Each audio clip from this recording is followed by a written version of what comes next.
রমজান মাস বড় বরকতের মাস, বিশেষ করে এখন দ্বিতীয় দশক চলতেছে, মাগফিরাতের দশক চলতেছে। রবের সামনে দাঁড়ায় যাও, রাতের বেলায় তাহাজ্জুদ নামাজের মধ্যে দাঁড়ায় যাও।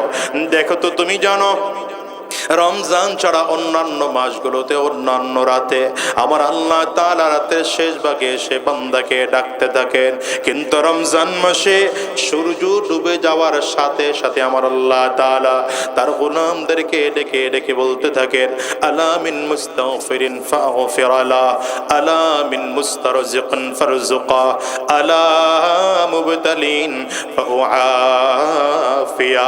তার গোলামদেরকে আল্লাহ তাআলা ডেকে বলেন, গোলাম কে আছো মুসিবতের মধ্যে পড়ে গেছো, আমি আল্লাহর কাছে বলো, আমি আল্লাহ তাআলা তোমার মুসিবত দূর করে দেব। কে আছো বিপদের মধ্যে পড়ে গেছো, আমি আল্লাহ পাকের কাছে বলো, আমি আল্লাহ তোমার বিপদ দূর করে দেব।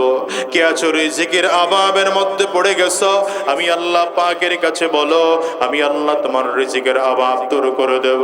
আমার মালিক তার বান্দাকে ডেকে ডেকে বলেন, গোলাম রে কে আছো এমন গুনাহ করে ফেলেছো, আমি আল্লাহর কাছে ডেকে বলো, আমি আল্লাহ তোমার জিন্দেগির সব গুনাহগুলো মাফ করে দেব। এ বাজান রে, আজকের এই মজলিসে আমরা যত মানুষ বসেছি আমরা প্রত্যেকে গুনাহগার।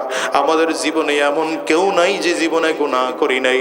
প্রত্যেকটা মানুষ নিজের দিকে যদি তাকাইলে দেখবো হাত দিয়ে জীবনে কত গুনাহ করেছি, এই চোখের দিকে তাকালে দেখবো চোখ দিয়ে কত গুনাহ করেছি, পায়ের দিকে তাকাও তো দেখবা পা দিয়ে জীবনে কত গুনাহ করেছি, এই জবান দিয়ে জীবনে কত গুনাহ করেছি, ব্রেইন দিয়ে জীবনে কত গুনাহ করেছি, এই কান দিয়ে জীবনে কত গুনাহ করেছি।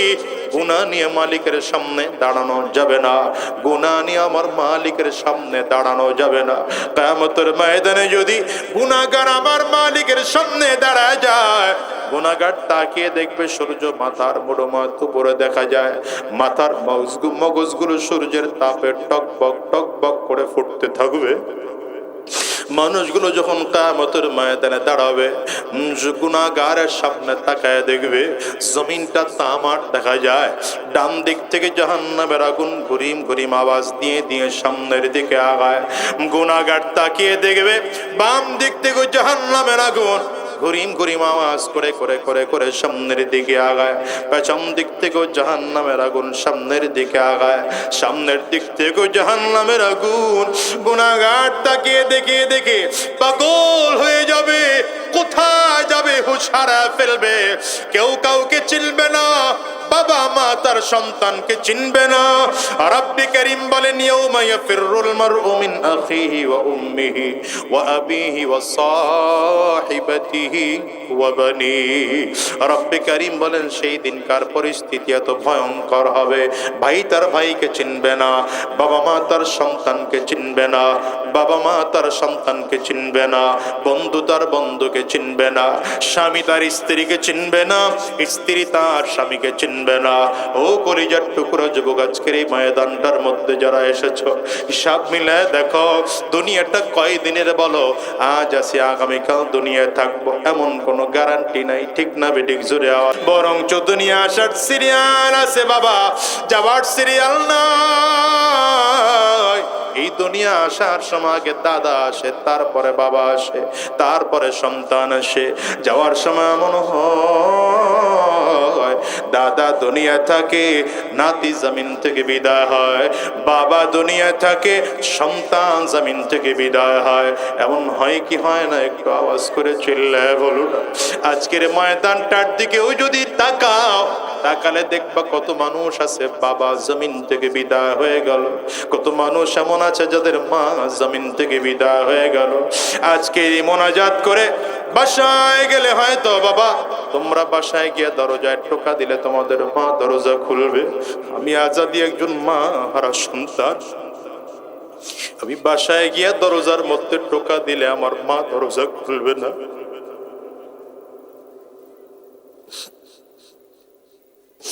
বাজান রে, আজকের এই মজলিসটার মধ্যে এমন কত মানুষ তো আছেন গত রমজান মায়ের সাথে কাটিয়েছিলেন, গত রমজান বাবা ইফতারের বাজার করে নিয়ে আসছে, মা সুন্দর করে ইফতার রেডি করে দিয়েছে, সাহারি রেডি করে দিয়েছে, আপনি খেয়েছে। আজকে ওই মা কবরে ঘুমায়। এমন কার কার মা বাবা জমিন থেকে বিদায় হয়েছে, একটু হাতটা উঁচা করে দেখান না। কার কার ঘরে মা নাই, হাত উঁচা করেন। বাবা কার কার ঘরে নাই, তারাও হাত উঁচা করে দেখেন। হাতগুলো তুলে রাখেন। আবার যুবকেরা তাকায় তাকায় দেখো মা হারা মানুষগুলো কেমন করে কান্না করে, বাবা হারা মানুষগুলো কেমন করে কান্না করে। এই যুবক, এই মানুষগুলোর চেহারার দিকে একটা বারের জন্য তাকাও। তাকায় তাকায় দেখো কার ঘরে মা নাই, কার ঘরে বাবা নাই। এই মানুষগুলো মা হারা কান্না করে, বাবা হারা কান্না করে। এদের চোখের দিকে তাকায় দেখো না, কারো চোখ দুটো ভিজে গেছে, কারো চক্ষু দুইটা লাল, কারো চোখের কোটায় পানি।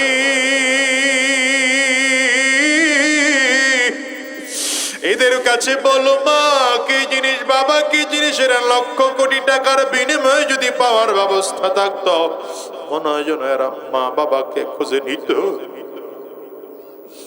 ও যুবকরে, এই জন্য অনুরোধ করে যাব, যার ঘরে মা নাই, যার ঘরে বাবা নাই, আগামীকালকেই মোনাজাত শেষ করে, এখনই মোনাজাত শেষ করে ইফতারের আগে পারলে বাবার কবরের সামনে দাঁড়ায় যাও, পারলে মায়ের কবরের সামনে দাঁড়ায় যাও, আর রবের কাছে দোয়া করতে থাকো, রব্বির হামহুমা কামা রব্বায়ানি সগীরা। আর যাদের ঘরে মা আছে, বাবা আছে, জীবনে কোনোদিন বাবার মায়ের সাথে অন্যায় আচরণ করো না। আমার আল্লাহ তাআলা নিজেও বলেন, ওয়াকাদা রাব্বুকা আল্লা তা'বুদু ইল্লা ইয়াহু ওয়া বিল ওয়ালিদাইনি ইহসানা ইম্মা ইয়াবলুগান্না ইনদাকাল কিবারা আহাদুহুমা আও কিলাহুমা ফালা তাকুল লাহুমা উফফিন ওয়া লা তানহারহুমা ওয়া কুল লাহুমা قولا كريما واخفض لهما جناح الذل من الرحمة وقل رب ارحمهما كما ربياني صغيرا। রব নিজে বলেন, সাবধান, আমি আল্লাহ পাকের ইবাদত করা যেমন ফরজ, বাবার মায়ের সাথে ভালো আচরণ করা তেমন ফরজ। সাবধান, বাবার মায়ের সাথে খারাপ আচরণ করবে না, বাজে আচরণ করবে না, বাবা মার সাথে ভালো আচরণ করো, তাদের জন্য দোয়া করো। অনুরোধ করে যাই রে যুবক, নিজের গুনাহের কথা স্মরণ করে ফেলো। যার ঘরে মা নাই, যার ঘরে বাবা নাই, আব্বা আম্মার কথা স্মরণ করো, কবরের আযাবের কথা স্মরণ করো। আজকের ময়দানটাতেও আদা করে বের হও, পারলে চোখের পানি ফেলে দাও, কারণ চোখের পানির কেমন দাম জানো? দুনিয়ার ঘরে আগুন লাগলে যেমন পানি ছাড়া নিবানো যায় না, ওই কবরেও যে জাহান্নামের আগুন, ওটাও কিন্তু চোখের পানি ছাড়া নিবানো যাবে না। নিজের গুনাহগার মনে করে আমার মালিকের কাছে ওয়াদা করে বের হও, আর বলো, আল্লাহ, পবিত্র রমজান মাসে আমরা ওয়াদা করলাম কোরআন ও সুন্নাহর বাহিরে আর কদম বাড়াবো না, উলামায়ে কেরামদের বিরোধিতা করব না, গুনাহের পথে আর চলবো না, শয়তানি রাস্তায় আর কদম বাড়াবো না। কারা কারা ওয়াদা করতে পারো? দুইটা হাত উঁচা করে আমার আল্লাহকে দেখাও, চিল্লায় জবান খুলে ডাক দাও না আল্লাহ। আরো জোরে বলো আল্লাহ। চোখে যদি পানি না আসে তো ডানে বামে তাকাও, তাকায় দেখো না কার চোখে পানি। এই মানুষটার দিকে তাকিয়ে নিজের নিজে ধিক্কার মারো, আর চোখের পানিগুলো ফেলে আমার মালিকরে চিৎকার করে জোরে ডাক দাও আল্লাহ। আল্লাহ, সবাই মিলে আমরা ওয়াদা করলাম আর হারাম রাস্তায় চলবো না, আর শয়তানি রাস্তায় চলবো না, আর গুনাহের রাস্তায় চলবো না। আল্লাহ তুমি কবুল করে নাও, কবুল করে নাও, কবুল করে নাও। চিল্লায়া বলো আমিন। শাহরু রমাদান আল্লাযী উনজিলা ফীহিল কুরআন হুদাল লিন-নাস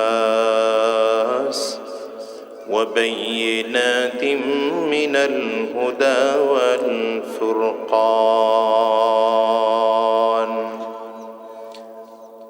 وقال رسول الله صلى الله عليه وسلم من صام رمضان إيمانا واحتسابا غفر له ما تقدم من ذنبه وما تأخر.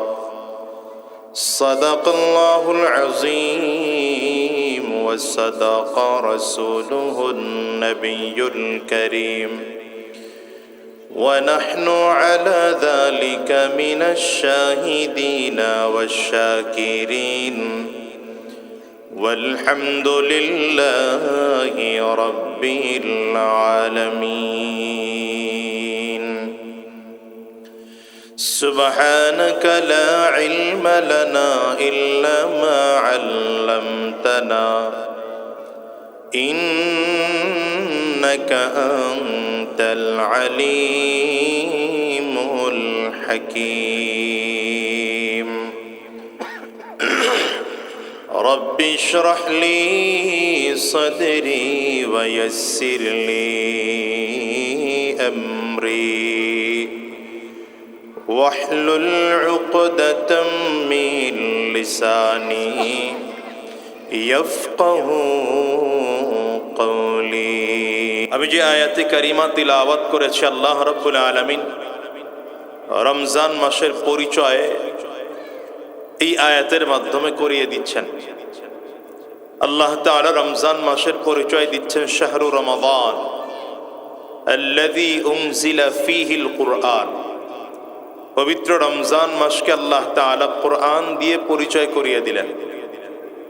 বলেন, রমজান মাসের পরিচয়টা আল্লাহ তাআলা কোন কিতাব দিয়ে করলেন?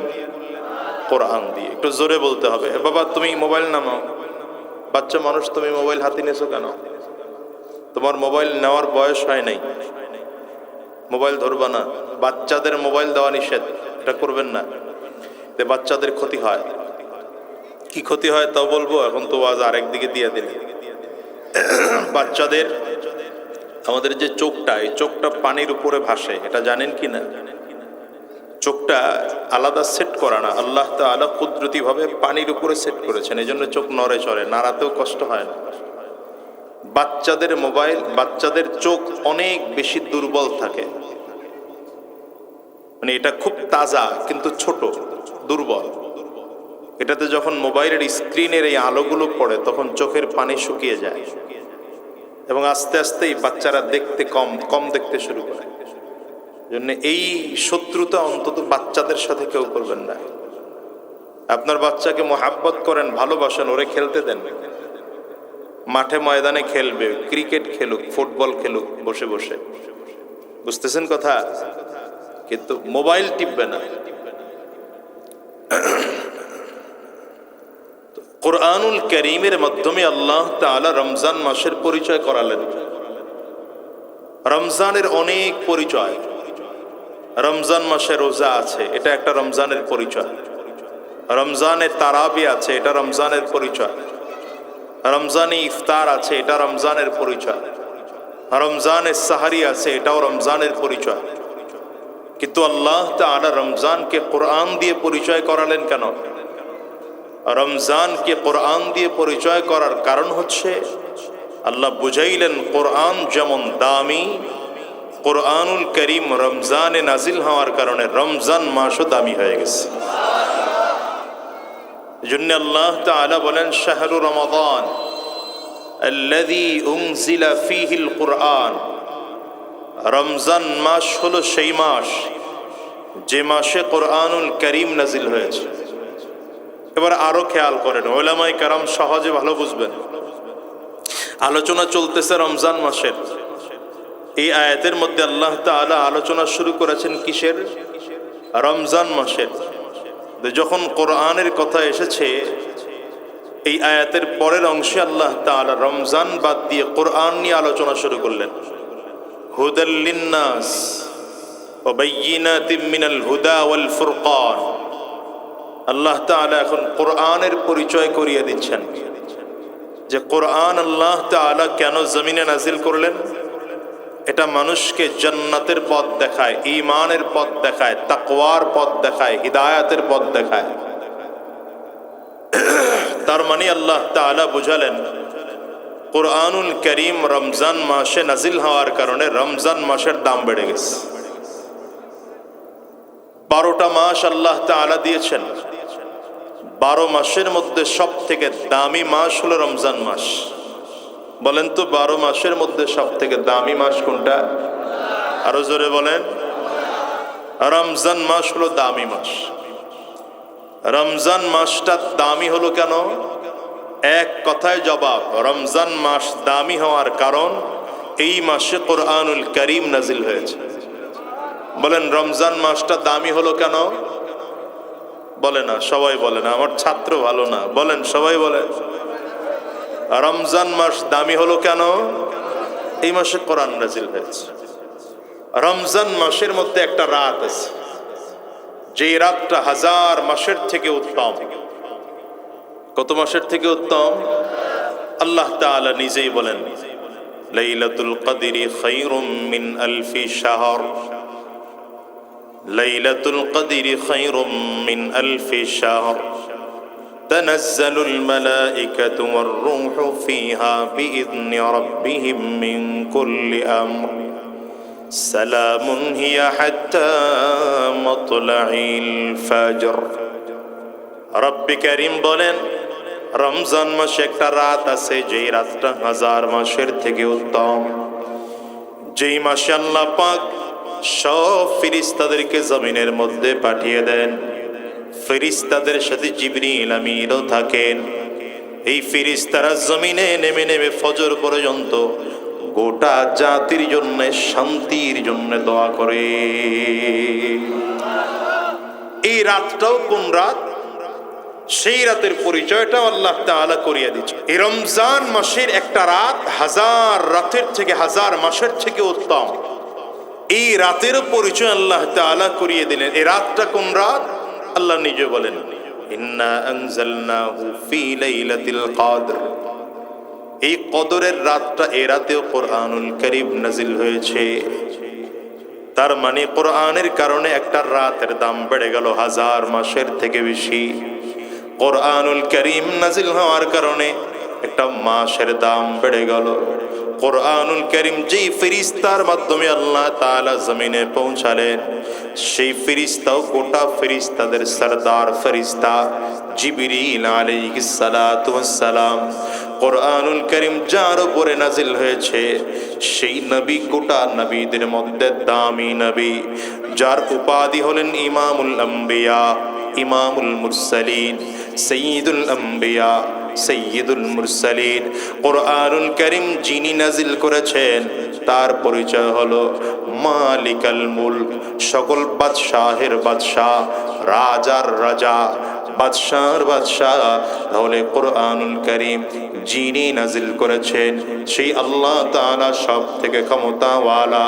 কোরআনুল কারীম যেই ফেরেশতার মাধ্যমে নাজিল হয়েছে সেই ফেরেশতা ফেরেশতাদের মধ্যে সরদার ফেরেশতা, দামি ফেরেশতা।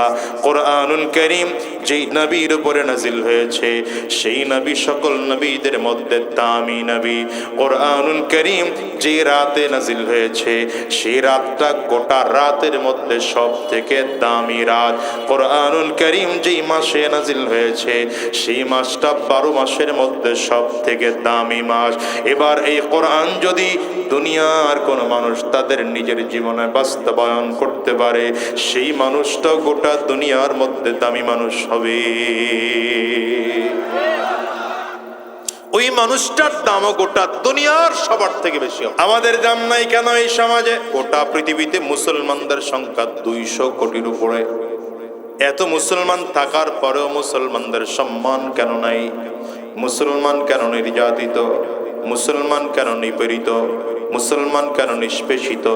মুসলমান কেন অবহেলিত? মুসলমান কেন পদদলিত? এর একটাই মাত্র কারণ, গোটা দুনিয়ার মুসলমান ইসলাম ছেড়ে দিয়েছে, কোরআন ছেড়ে দিয়েছে, এই জন্য সমস্যা বেড়েছে। এখনো যদি মানুষ কোরআন গ্রহণ করে আবার শান্তি চলে আসবে। কথা বলেন না কেন? এখনো যদি মানুষ কোরআন গ্রহণ করে তো শান্তি চলে আসবে। এই জন্য অনুরোধ করব, প্রথম কথা, রমজান মাসের কারণে এই ওয়াদা করে এখান থেকে বিদায় হতে হবে। কোরআনের কারণে মাস দামি হলো, দিরাত দামি হলো, বলে আমি দামি হব না? বলেন না আমি দামি হব না? আমি দামি হতে হলে কি করতে হবে? আগামী কাল থেকে না, এখন থেকে কোরআন অনুযায়ী নিজেকে পরিচালনা করার জন্য এখন থেকে ফিকির করতে হবে ইনশাআল্লাহ। জোরে বলেন, জোরে বলেন। কোরআনের পক্ষে থাকবেন তো ইনশাআল্লাহ? ইসলামের পক্ষে থাকবেন তো ইনশাআল্লাহ? কোরআন ও সুন্নাহর পক্ষে থাকবেন তো ইনশাআল্লাহ? হ্যাঁ, সবাই তৈয়ার তো ইনশাআল্লাহ? কারা কারা তৈয়ার দেখি দুই হাত উঁচু করে একটু আল্লাহকে দেখা। মাশাআল্লাহ, মাশাআল্লাহ। কোরআন তো এমন এক কিতাব, কোরআনুল কারীম তো এমন এক কিতাব যে কোরআন যদি সমাজে চালু হয় সমাজে মুসিবত থাকবে না, যদি রাষ্ট্রে চালু হয় রাষ্ট্রে মুসিবত থাকবে না। কথা বলে না, কথা বলে না, ঠিক না, ঠিক না, ঠিক না? হ্যাঁ, এই জন্যে আমি বলবো বাংলাদেশের পরিবর্তন বারবার হয়েছে। আগামীর দিনে পরিবর্তন, চূড়ান্ত পরিবর্তন করতে হবে। সেটা হলো, আমরা একবার রক্ত দিয়েছি এই দেশ থেকে ইংরেজদের বিতাড়িত করার জন্যে, আবার রক্ত দিয়েছি পাকিস্তানের স্বৈরাচারদের বিদায় করার জন্যে, আবার 24-এ রক্ত দিয়েছি আমার দেশের স্বৈরাচার মুক্ত করার জন্যে। আগামীতেও যদি রক্ত দেওয়ার প্রয়োজন হয় সেদিন রক্ত দেব ইসলাম কায়েমের জন্যে, কোরআন কায়েমের জন্যে, দ্বীন কায়েমের জন্যে। কারা কারা তৈয়ার? দুই হাত উঁচু করে আল্লাহকে দেখা। সমাধান চাও যদি জীবনে মরণে, ফিরে যাও খুঁজে নাও, চোখ রাখো কোরআনে। সমাধান চাও যদি জীবনে মরণে, ফিরে যাও খুঁজে নাও, চোখ রাখো কোরআনে। তবেই পাবে সুখ শান্তির ঠিকানা, তবেই পাবে সুখ শান্তির ঠিকানা। মেনে যদি নাও তুমি মনে প্রাণে সমাধান, বলেন না? সমাধান চাও যদি জীবনে মরণে, ফিরে যাও খুঁজে নাও, চোখ রাখো কোরআনে। এই যে চির অম্লান চির মুক্তির ডাক, এই যে মহাবাণী খোদারি কালামে পাক। এই যে চির অম্লান চির মুক্তির ডাক, এই যে মহাবাণী খোদারি কালামে পাক। এই দুনিয়ায় আর সেই দুনিয়ায়, এই দুনিয়ায় আর সেই দুনিয়ায়, শান্তি পাবে তুমি দোজাহানে। সমাধান, ঠিক কিনা বলেন? কোরআনুল কারীম আমাদের জন্য, আমাদের কাছে 6টা হক রাখে, দাবি রাখে 6টা। কয়টা? কোরআনের দাবি কয়টা? আরো জোরে বলেন। এটা মুখস্থ করে রাখেন। কোরআনের দাবি, কোরআনের প্রতি আমাদের হক 6টা। 1 নম্বর, আল্লাহ তাআলা কোরআন যে নাজিল করেছেন এটার উপরে বিশ্বাস রাখতে হবে। এর মধ্যে কোনো সন্দেহ আছে? কোরআন কার কালাম? একটু আঙ্গুলটা উঁচা করে বলেন তো, ডান হাতে সবাই ডান হাতের শাহাদাত আঙ্গুলি উঁচা করে বলেন, কোরআন কার কালাম? কোনো সন্দেহ আছে এর মধ্যে? এটা 1 নম্বর, কোরআন আল্লাহ পাকের কালামের মধ্যে বিশ্বাস স্থাপন করতে হবে। যে বিশ্বাস করবে না তার ঈমান নাই। হযরত ওমর রাদিয়াল্লাহু আনহুর একটা কথা মনে পড়ে গেল। হযরত ওমর ফারুক রাদিয়াল্লাহু আনহু ইসলাম গ্রহণ করার আগে একবার রাতের বেলায় রাগ করে নিজের ঘর থেকে বের হয়ে কাবার সামনে গিয়া মাথার নিচে ইট দিয়ে ঘুমাস। কাবার এক সাইডে নবীজি হযরত ওমর ঘুমাইতেছেন, কথা বলে না, বাচ্চারা কথা বলতেছে, বন্ধ করেন। আরেক পাশে আমার নবীজি দাঁড়িয়ে নামাজ শুরু করেছেন। নবীজির এক অভ্যাস ছিল, কোরআন যখন প্রথম নাজিল হয় তখন নবীজি নামাজে দাঁড়িয়ে খুব বেশি কোরআন পড়তেন। সুবহানাল্লাহ, জোরে বলেন। হ্যাঁ, কোরআন বেশি পড়বেন, কোরআন বেশি পড়বেন। এই যে রমজান মাস, সাহারি খেতে উঠেন, আধা ঘন্টা আগে উঠেন, আধা ঘন্টা আগে উঠেন। সাহারি আপনার স্ত্রী খানা বাড়তেছে, অন্যান্য কাজ করতেছে, আপনি দাঁড়ায় 2 রাকাত নামাজ পড়ে ফেলেন। কোরআন তিলাওয়াতের মজা সব থেকে বেশি শেষ রাতে তাহাজ্জুদ নামাজে যদি আপনি কোরআন পড়েন, এর থেকে মজার দুনিয়ায় কিছু হতে পারে না। এখন আমরা পাই না কেন? কোরআনের সাথে আমাদের সম্পর্ক নাই। আমাদের নামাজে তো তারাবি এমন মাশাআল্লাহ হয়, হাফেজ সাহেব 5G 6G, আরো যদি কোনো স্পিডওয়ালা হাফেজ সাহেব পাওয়া যেত তাহলে ওই হাফেজরে আমরা নিয়োগ দিতাম তারাবি পড়ানোর জন্য। কি কথা বলেন না কেন? আপনি যদি মনে করেন না খতম তারাবি আমাকে দিয়ে হবে না, লম্বা টাইম লাগবে, আপনি পড়েন না। তো কোরআনের সাথে তামাশা করার দরকার নেই, তো ছোট ছোট সূরা দিয়ে পড়েন। আসতে বলে তো, জোরে বলেন। তো নবীজির অভ্যাস ছিল বাইতুল্লাহর সামনে দাঁড়িয়ে কোরআন পড়া। নবীজি রাতের অন্ধকারে তাহাজ্জুদ নামাজে দাঁড়িয়েছেন। হযরত ওমর আরেক পাশে, নবীজি বাইতুল্লাহর আরেক পাশে। নবীজি দাঁড়িয়ে তিলাওয়াত শুরু করলেন, আলহামদুলিল্লাহি রাব্বিল আলামিন আর রহমানির রহিম মালিকি ইয়াউমিদ্দিন ইয়াকা না'বুদু ওয়া ইয়াকা নাস্তাঈন اهدنا الصراط المستقيم صراط الذين أنعمت عليهم غير المغضوب عليهم ولا الضالين।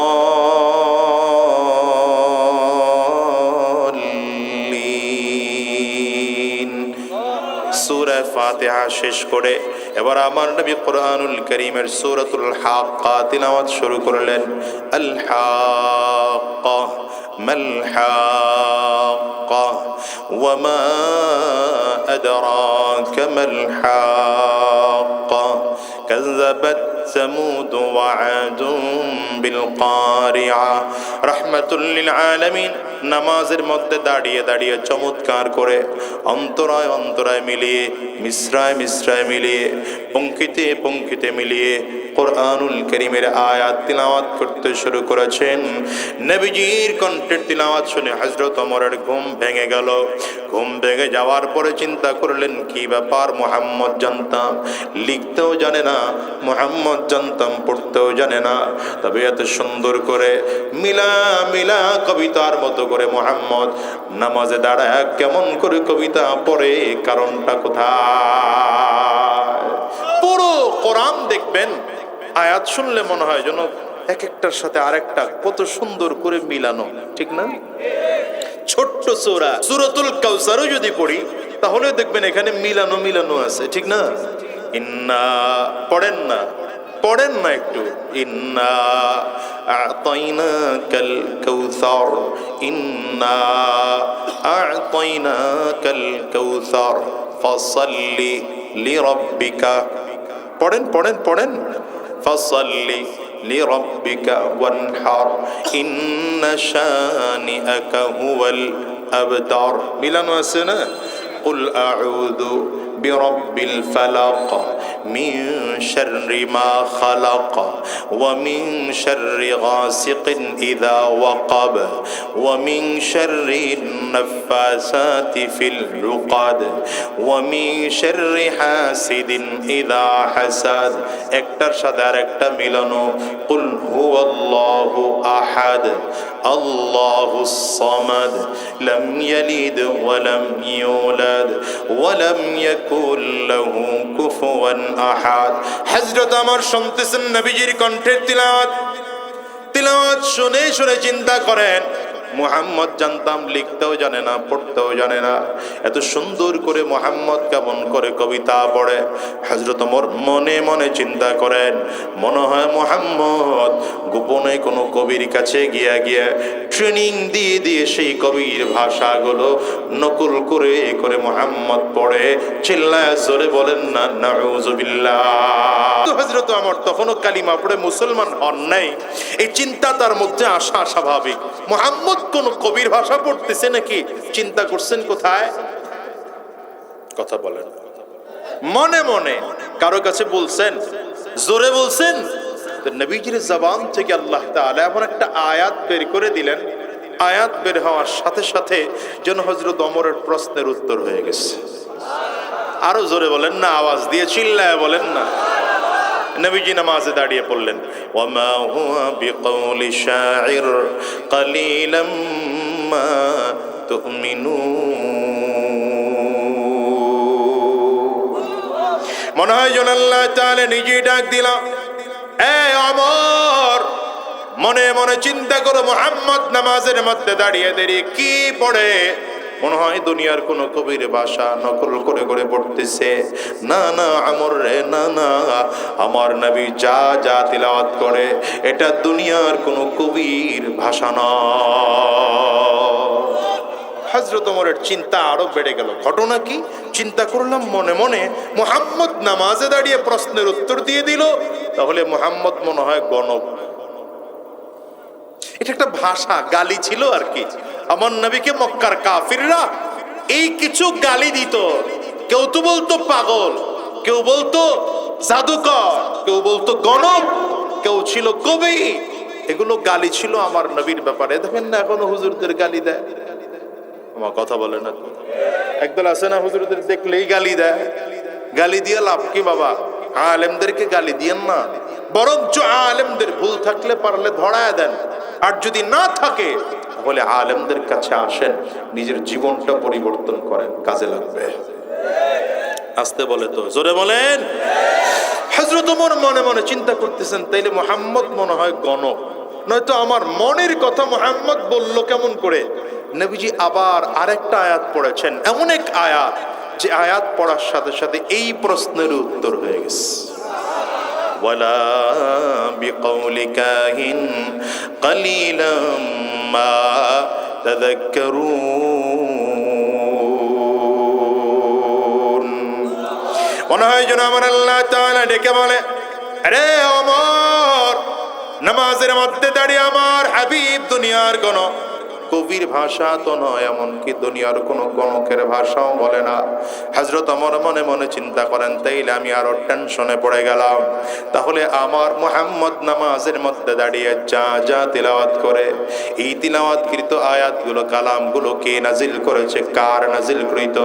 নবীজি আবার সামনে আরেকটা আয়াত পড়েন, তানজিলুম মির রাব্বিল আলামিন।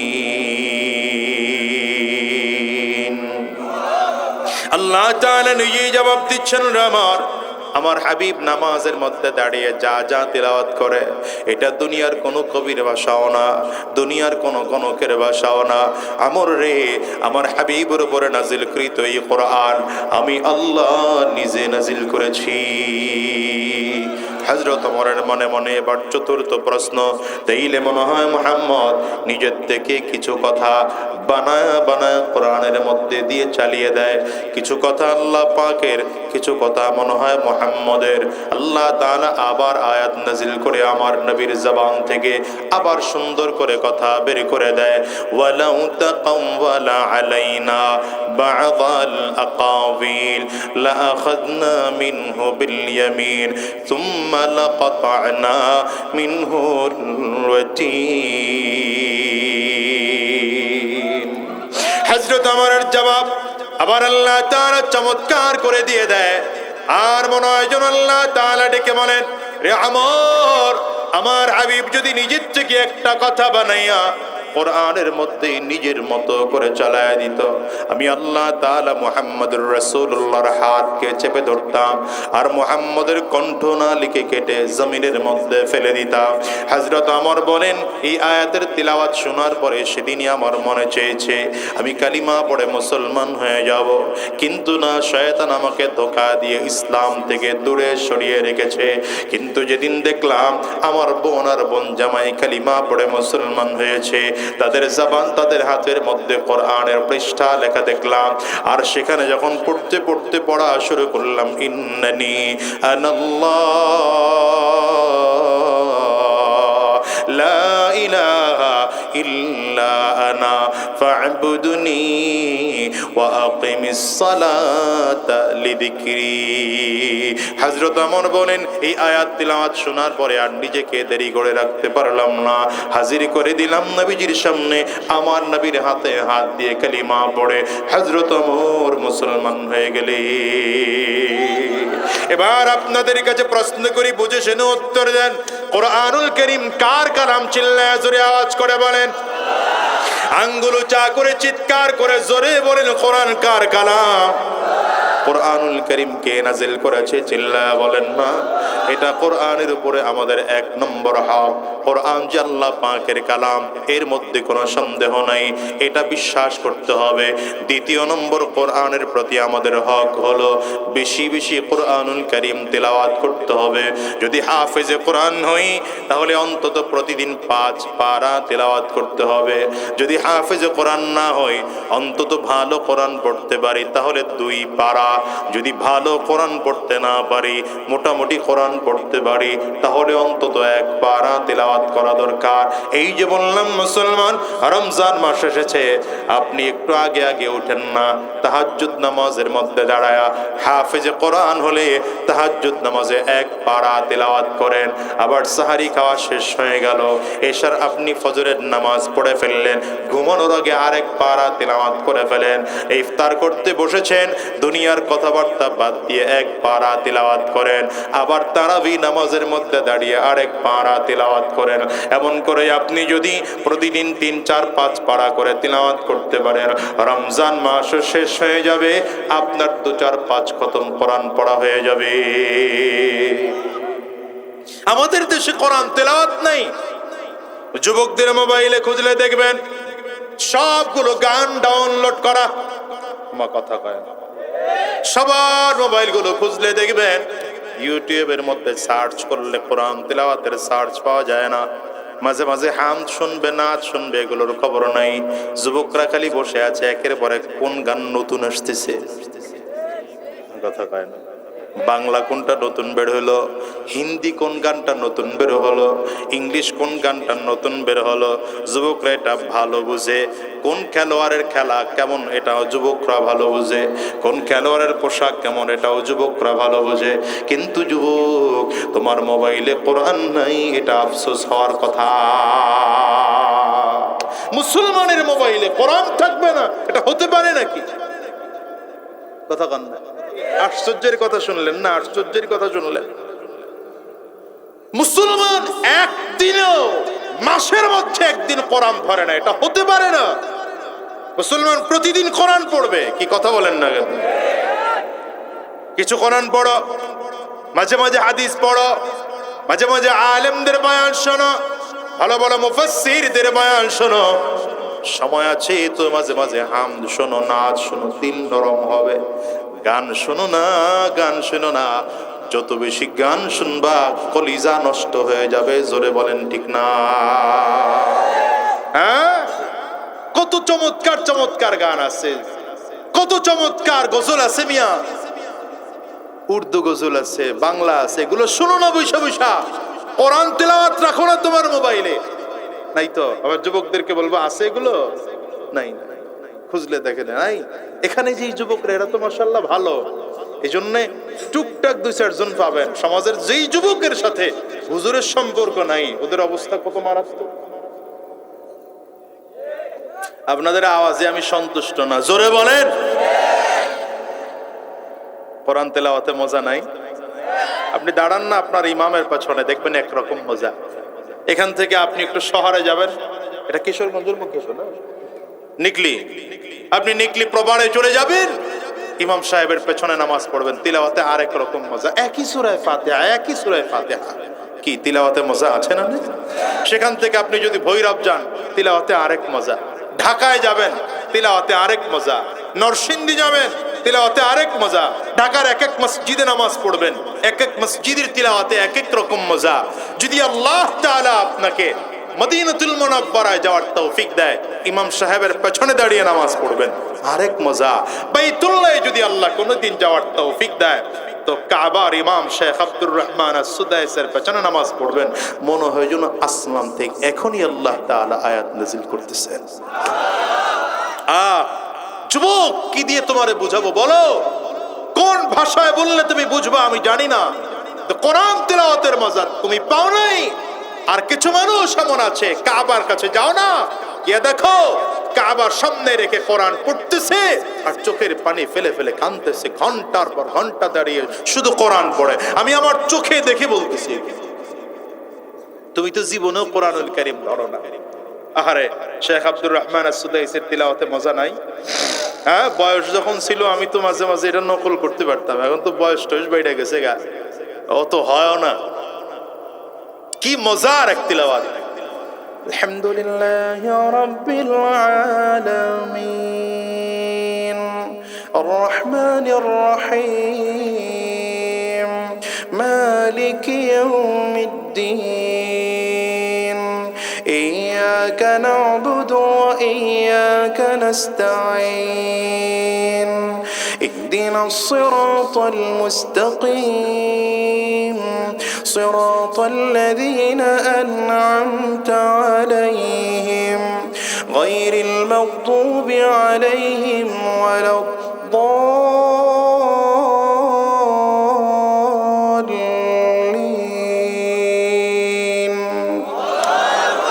শেখ সুরাইমের কণ্ঠে আরো মজা, মনে হয় যেন শুধু তিলাওয়াতই শুনি দাঁড়ায় দাঁড়ায়, ঘন্টার পরে ঘন্টা।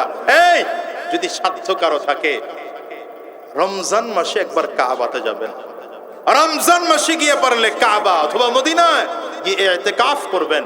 ইমামদের তিলাওয়াতে কত মজা, মজা কাকে বলে বুঝবেন এখানে। শেখ সুরাইম যখন তিলাওয়াত করেন, কত ঠান্ডা কণ্ঠের তিলাওয়াত। আলহামদুলিল্লাহি রাব্বিল আলামিন আর রহমানির রহিম মালিকি ইয়াউমিদ্দিন ইয়্যাকা না'বুদু ওয়া ইয়্যাকা নাস্তাঈন ইহদিনাস সিরাতাল মুস্তাকিম সিরাতাল লাযীনা আন'আমতা আলাইহিম গায়রিল মাগদুবি আলাইহিম ওয়ালাদ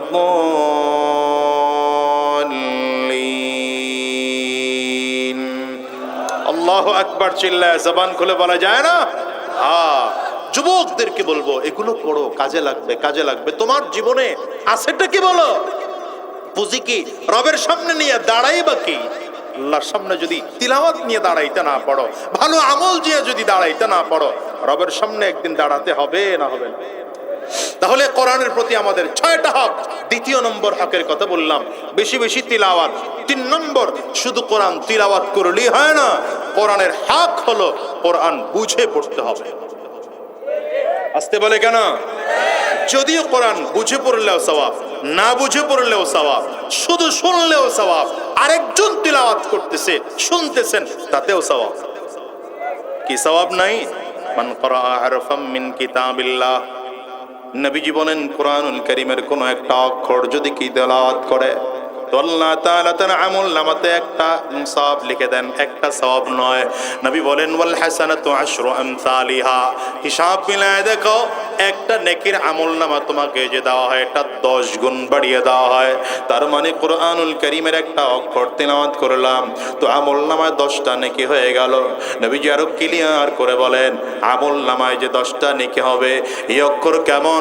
সূরাতুল বাকারা শুরুতে যে আলিফ লাম মিম আছে, আলিফ তিলাওয়াত করলেন 1 অক্ষর, লাম তিলাওয়াত করলেন আরেক অক্ষর, মিম তিলাওয়াত করলেন তো আরেক অক্ষর। তার মানে কেউ যদি কোরআনুল কারীম থেকে আলিফ লাম মিম তিলাওয়াত করে, তো আমলনামাতে 30টা অক্ষর, 30টা নেই, 3টা অক্ষর, 30টা নেকি লিখে দেওয়া হয়।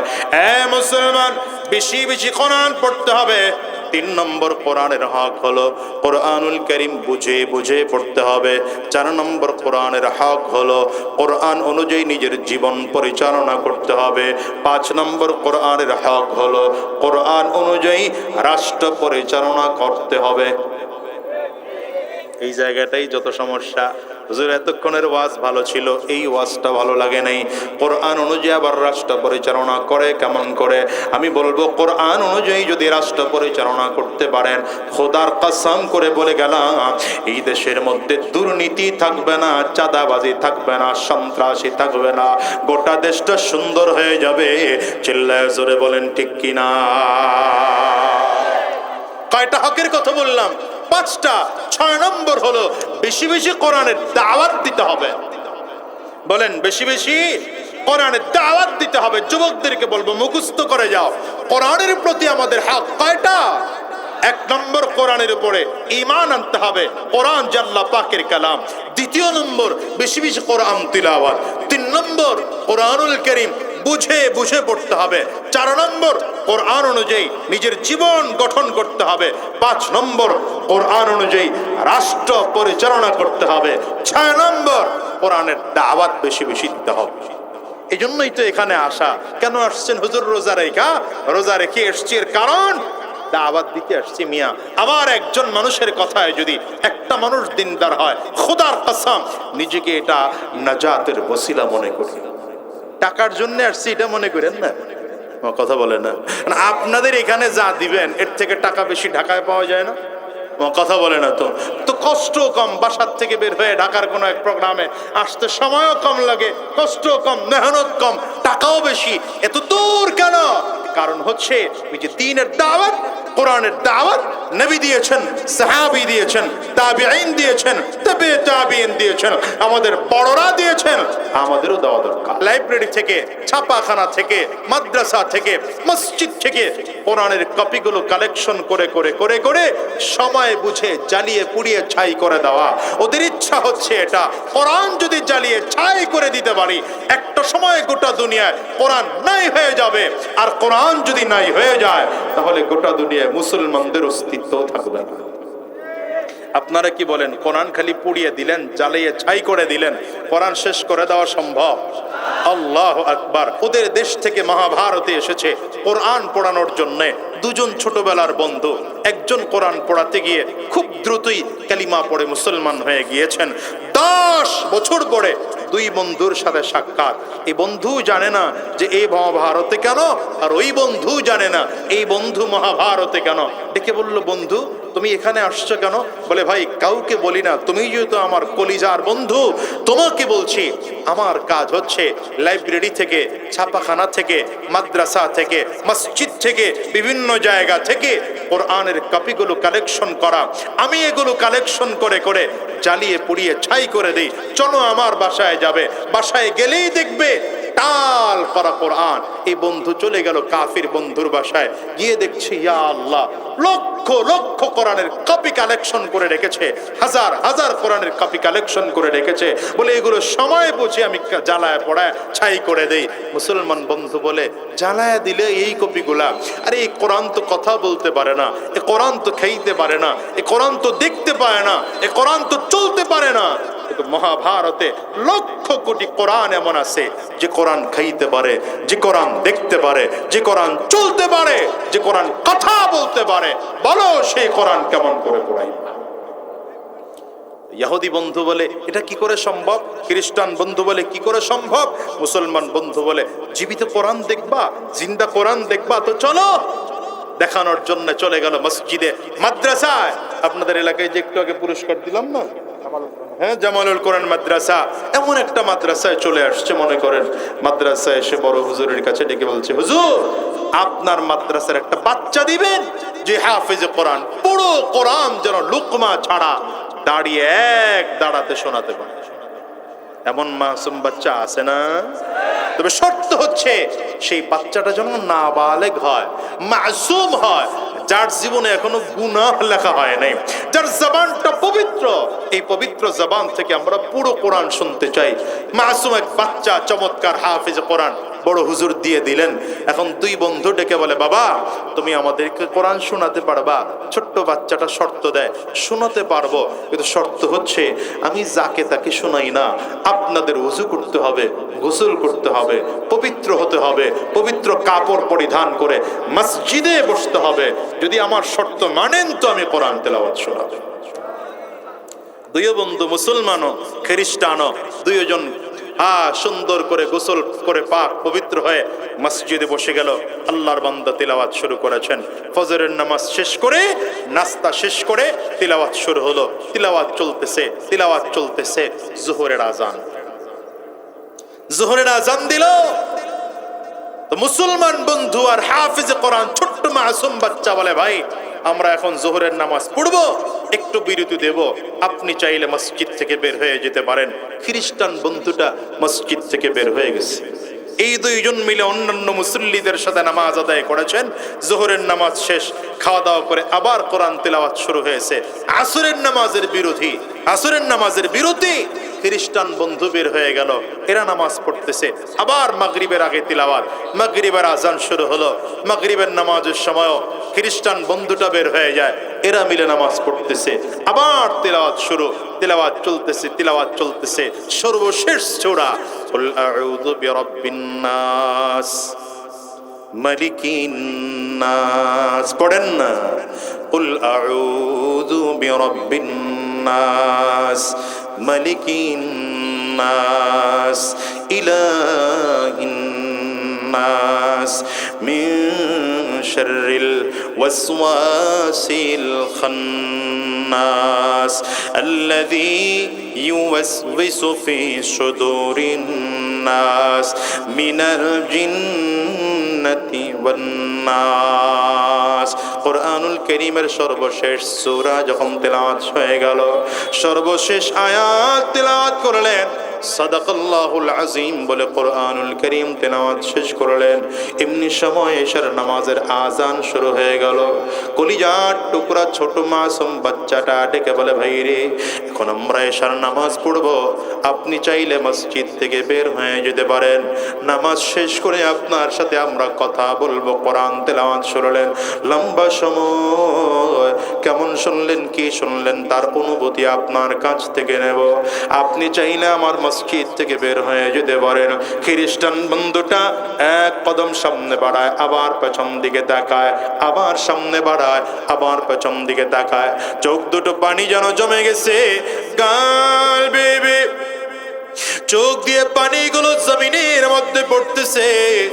একবার সামনের দিকে কদম বাড়ায়, আবার তাকায় থাকে, আবার পেছন দিকে তাকায়, একদম দরজা পর্যন্ত চলে গেল। দরজার কাছে গিয়ে একটা দূর দিয়ে আবার চলে এসেছে মুসলমান বন্ধুর সামনে। দাঁড়ায় ডেকে বললেন, বন্ধু জোহরের নামাজ পড়লা, আমারে মসজিদ থেকে তোমরা বের হয়ে যেতে বললা। আসরের নামাজ পড়লা, আমারে মসজিদ থেকে বের হয়ে যেতে বললা। মাগরিবের নামাজ পড়লা, আমারে মসজিদ থেকে বের হয়ে যেতে বললা। এখন এশার আজান হয়ে গেল, তোমরা নামাজ আদায় করবা, আমাকে তোমরা মসজিদ থেকে বের হয়ে যেতে বলো। বন্ধুরে তোমাদের সাথে আমাকে কি নামাজের কাতারের মধ্যে দাঁড় করায় দেওয়া যায় না? বন্ধু নামাজ পড়ার জন্য আমি জানি মুসলমান হওয়া লাগে, আমি তো মুসলমান হওয়ার জন্য যা যা দরকার সবই তো আমার মধ্যে আছে। আমি তো গোসল করা অবস্থায় আছি, আমার শরীর এখন পবিত্র, আমার শরীর এখন পবিত্র কাপড় পরিধান করা, আমার তো আর বের হতে মনে চায় না। আমার এই কালিমা পড়ায় দাও, মুসলমান বানায় দাও, আমিও তোমাদের সাথে দাঁড়িয়ে দাঁড়িয়ে সারা নামাজ আদায় করতে চাই। মুসলমান বন্ধুটা কালিমা পড়ায় দিলেন, মুসলমান হয়ে গেলেন, এশার নামাজে দাঁড়ায় গেলেন। নামাজের মধ্যে দাঁড়িয়ে মুসলমান বন্ধু খেয়াল করে অন্যান্য মুসল্লিদের সাথে নামাজ আদায় করে করে আল্লাহর বান্দা চোখের পানিগুলো ফেলে ফেলে কান্না শুরু করেছে। ওর মুসল্লি যেন তার কান্নার কারণে থরথর করে মসজিদটা কাঁপতেছে। নামাজ শেষ হয়ে গেলে মুসলমান বন্ধুর গলা জড়ায় ধরে কান্না করে আর বলে, বন্ধু 10টা বছর ধরে আমি পুরা মহাভারতে কোরআন পড়ানোর কাজ করতেছি, কিন্তু কেউ আমাকে এমন সুন্দর দাওয়াত দেয় নাই, কেউ আমাকে ঈমানের দাওয়াত দিল না, কেউ আমাকে তাওহীদ ও রিসালাতের দাওয়াত দিল না, কেউ আমাকে ঈমানের মজা বুঝাইল না। ঈমানের মধ্যে যে এত মজা, আরো আগে যদি জানতাম, আরো আগে কালিমা পড়ে মুসলমান হয়ে যেতাম। আমার আর মসজিদ থেকে বের করে দিও না, চলো আমার বাসায় চলো। আমার বাসায় যত কোরআন আছে আর একটা কোরআনের কপিগুলোকেও আমি পড়াবো না। এই সব কপিগুলো দিয়ে আমরা দুজন বন্ধু মিলে মহাভারতের মধ্যে একটা মাদ্রাসা প্রতিষ্ঠা করব, যেখানে কোরআন পড়ানো হবে, গোটা দুনিয়ায় কোরআনের আলো ছড়িয়ে যাবে। এই কলেজের টুকরা যুবক তোমাদেরকে বলে যাই, শোনো, আজকের এই ময়দানটার মধ্যে আল্লাহ তাআলা যাদেরকে নিয়ে আসছেন, আমি অনুরোধ করে বলে যাই, শোনো, নিজের জীবনটাকে পরিবর্তন করো, শয়তানি ধোঁকাবাজি ছেড়ে দাও, হারাম রাস্তায় চলা বন্ধ করে দাও, নিজেকে কোরআনওয়ালা বানায় ফেলো, কোরআনওয়ালাদের কাছে যাও, আলেমদের বিরোধিতা করো না, শয়তানি রাস্তায় চলো না। আলহামদুলিল্লাহি রাব্বিল আলামিন, والصلاة والسلام على سيد الأنبياء والمرسلين. ربنا ظلمنا أنفسنا وإن لم تغفر لنا وترحمنا لنكونن من الخاسرين. ربنا لا تزغ قلوبنا بعد إذ هديتنا وهب لنا من لدنك رحمة إنك أنت الوهاب. ও দয়ার মালিক, তুমি তোমার গোলামদের দিকে কুদরতি নজর দিয়ে একটু তাকায় দেখো। তোমার গোলামেরা রমজান মাসে রোজা রেখে কোরআন ও সুন্নাহর কথাগুলো শুনেছে, উলামায়ে কেরামদের জবানে আলোচনা শুনেছে।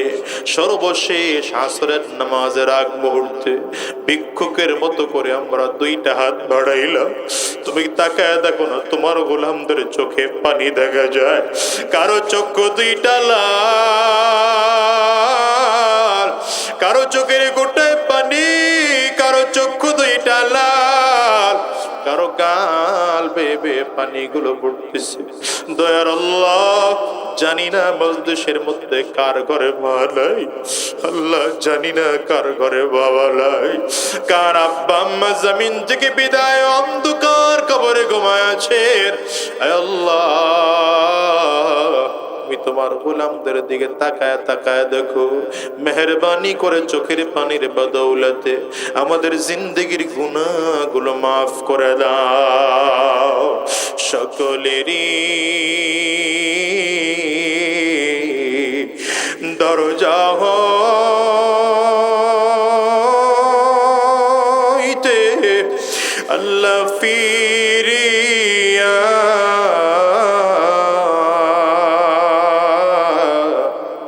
তোমারি দার ওয়াজায় রইলাম পুরিয়া। তুমি যদি মাফ না করো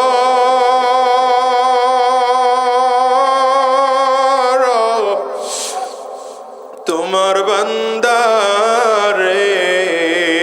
আল্লাহ বলো তোমার বান্দা যাবে কার দ্বারে। সকলেরই দরজা হইতে ফিরিয়া তোমারি দ্বার ওয়াজায় রইলা পড়িয়া। আদর করিয়া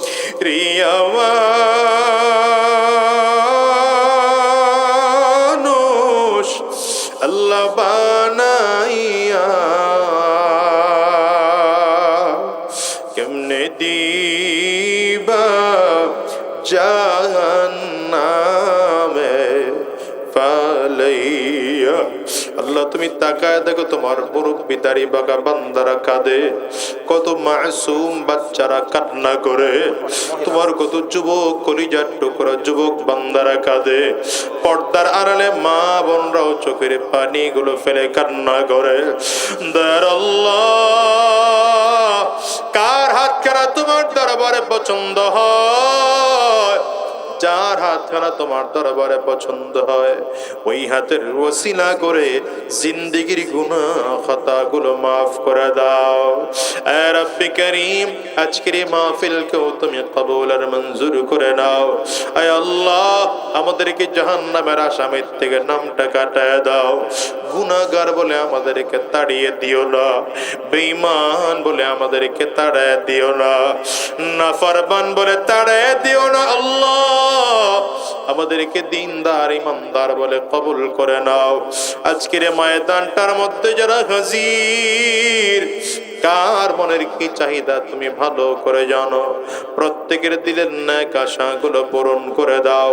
যারা মুসিবতের মধ্যে আছে মুসিবত দূর করে দাও, যারা অভাবগ্রস্ত অভাব দূর করে দাও, যারা মুসিবতগ্রস্ত মুসিবত দূর করে দাও, যারা ঋণগ্রস্ত ঋণ আদায় করার তৌফিক দিয়ে দাও। আয় আল্লাহ, আজকের এই মাহফিলকে তুমি কবুল করে নাও। আর রমজান মাসে রোজা রেখে কলিজার টুকরা যুবকরা আয়োজন করেছে, যুবকদের সব আয়োজন তুমি কবুল করে নাও। আয় আল্লাহ, প্রবাস থেকেও কত মানুষ সহযোগিতা করেছেন, এই এলাকার যতজন মানুষ প্রবাসে আছেন প্রত্যেককে তুমি কবুল আর মঞ্জুর করে নাও। আয় আল্লাহ, আমাদেরকে দিনদার ইমানদার বানায় দাও। যতগুলো রোজা রেখেছি, তারাবি পড়েছি, সারি খেয়েছি, ইফতার করেছি, সবগুলো তুমি কবুল করে নাও। সামনে যতগুলো রোজা আসবে, তারাবি ইফতার সারি আসবে, সবগুলো সঠিক করে আদায় করার তৌফিক দিয়ে দাও।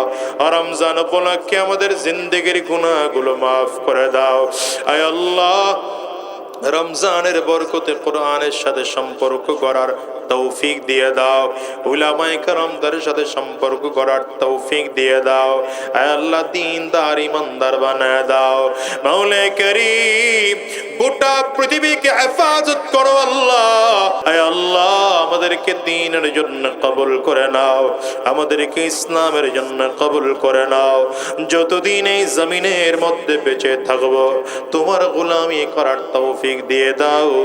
জমিন থেকে যখন বিদায় হয়ে যাব, ঈমান নিয়ে যাওয়ার তৌফিক দিয়ে দিও।